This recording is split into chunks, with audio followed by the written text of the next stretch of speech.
Sydney Opera House. It stands by itself as one of the indisputable masterpieces of human creativity, not only in the 20th century but in the history of humankind. Fusing ancient and modernist influences, the sculptural elegance of the Sydney Opera House has made it one of the most recognizable buildings of the 20th century, synonymous with inspiration and creativity. As Pritzker Prize judge Frank Gehry said when awarding architecture's highest award in 2003, John Utzon made a building well ahead of its time, far ahead of available technology. A building that changed the image of an entire country. Built to help mold a better and more enlightened community, in the words of then New South Wales Premier Joseph Cahill, Sydney Opera House has, since opening in 1973, been home to many of the world's greatest artists and performances and a meeting place for matters of local and international significance. Today it is one of the world's busiest performing arts centres and Australia's #1 destination, presenting uniquely diverse experiences to more than 8.2 million visitors, 363 days a year. Those experiences range from the work of 7 flagship performing arts companies: Opera Australia, the Sydney Symphony Orchestra, Australian Chamber Orchestra, Sydney Theatre Company, the Australian Ballet, Bell Shakespeare and Bangor Dance Theatre, to burgeoning contemporary music, talks and ideas and children's programming, and award-winning restaurants and bars. The building comprises multiple performance venues, which together host well over 1,500 performances annually, attended by more than 1.2 million people. Performances are presented by numerous performing artists, including 3 resident companies: Opera Australia, the Sydney Theatre Company and the Sydney Symphony Orchestra. As one of the most popular visitor attractions in Australia, the site is visited by more than 8 million people annually, and approximately 350,000 visitors take a guided tour of the building each year.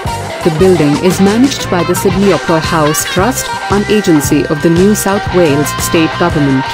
On the 28th of June 2007, the Sydney Opera House became a UNESCO World Heritage Site, having been listed on the, now defunct, Register of the National Estate since 1980, the National Trust of Australia Register since 1983, the City of Sydney Heritage Inventory since 2000, the New South Wales State Heritage Register since 2003, and the Australian National Heritage List since 2005.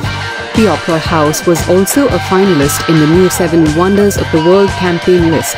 It was designed by Danish architect John Utzon, but completed by an Australian architectural team headed by Peter Hall. The building was formally opened by Queen Elizabeth II on 20 October 1973, after a gestation beginning with Utzon's 1957 selection as winner of an international design competition.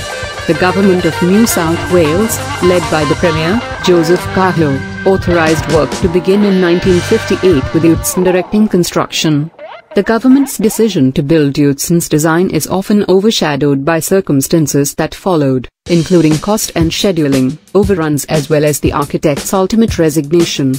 The Sydney Opera House includes a number of performance venues.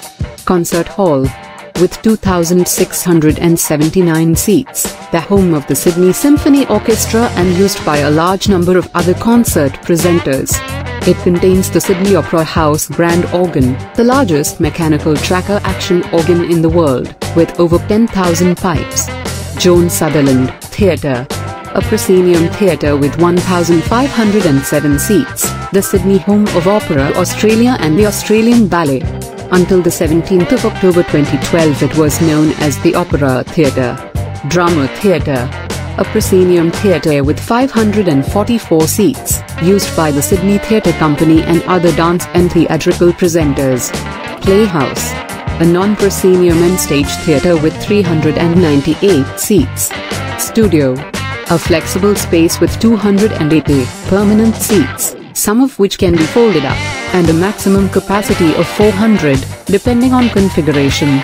Utzon Room, a small multi-purpose venue for parties, corporate functions and small productions, such as chamber music performances. Outdoor forecourt, a flexible open-air venue with a wide range of configuration options, including the possibility of utilizing the monumental steps as audience seating, used for a range of community events and major outdoor performances. Other areas, for example the northern and western foyers, are also used for performances on an occasional basis. Venues are also used for conferences, ceremonies and social functions. Other facilities. The building also houses a recording studio, retail shops, cafes, restaurants, bars including the Opera Bar and Opera Kitchen. Guided tours are available, including a frequent tour of the front-of-house spaces, and a daily backstage tour that takes visitors backstage to see areas normally reserved for performers and crew members. The facility features a modern expressionist design, with a series of large precast concrete shells, each composed of sections of a sphere of 75.2 meters, 246 feet 8.6 in radius, forming the roofs of the structure, set on a monumental podium. The building covers 1.8 hectares, 4.4 acres, of land and is 183 meters, 600 feet. long and 120 meters, 394 feet, wide at its widest point. It is supported on 588 concrete piers sunk as much as 25 meters, 82 feet, below sea level. The highest roof point is 67 meters above sea level, which is the same height as that of a 22-story building. The roof is made of 2,194 precast concrete sections, which weigh up to 15 tons each. Although the roof structures are commonly referred to as shells, they are precast concrete panels supported by precast concrete ribs, not shells in a strictly structural sense.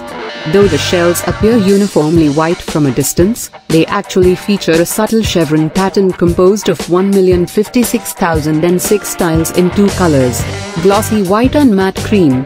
The tiles were manufactured by the Swedish company Höganäs AB, which generally produced stoneware tiles for the paper mill industry. Apart from the tile of the shells and the glass curtain walls of the foyer spaces, the building's exterior is largely clad with aggregate panels composed of pink granite quarried at Trina. Significant interior surface treatments also include off-form concrete, Australian white birch plywood supplied from Wauchope in northern New South Wales, and brush box gleelam. Of the two larger spaces, the concert hall is in the western group of shells, the Joan Sutherland Theatre in the eastern group. The scale of the shells was chosen to reflect the internal height requirements, with low entrance spaces rising over the seating areas up to the high stage towers. The smaller venues, the drama theatre, the playhouse and the studio, are within the podium, beneath the concert hall. A smaller group of shells set to the western side of the monumental steps houses the Bennelong restaurant. The podium is surrounded by substantial open public spaces, and the large stone-paved forecourt area with the adjacent monumental steps is regularly used as a performance